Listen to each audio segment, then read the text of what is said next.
送 iPhone 17啊！哇，懶神秘咁啊！淨係 iPhone 17。哇！真係㗎？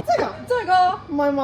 其實係我姑姐就嚟生日啦，我成日叫佢換咗部老爺機，佢都話唔使，即係個換電話，我覺得唔係好需要。所以我決定先斬後奏，買部 iPhone 17俾佢。哇！廚具喎，廚具套裝。有咩好嘢先？會唔會係金豬一隻咧？哇！懶神秘咁啊！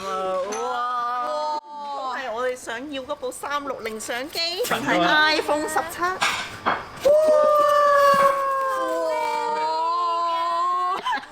有啲重喎，有啲重喎。手勢燈嘅。真係㗎？真係㗎？唔係嘛？唔係一樣嚟㗎，呢部真係17嚟㗎。仲係我中意嘅粉藍色。定係淘寶㗎17已經係好勁㗎啦嘛，係咪？但係17唔好咩？17都幾好啊！即係如果我係 XR 咁樣 upgrade 上去，我已經係由第9定第10咁樣去到17喎，真係成7年。但係呢個係紫色喎，粉藍都幾靚。你覺得粉藍？山寨版。我以為廚具。你翻咗2個月工喎，點好意思啊？你知唔知㗎呢個秘密？唔知。好彩你唔知啦，唔怪知啊！你唔知嘢就冇人知啦。我嗰陣你又知我手機最近失我唔知喎，我諗住唔 shop 都換。唔係個人都識你。今次嘅生日驚喜係非常成功，可能淨係得阿嫲知，哈哈。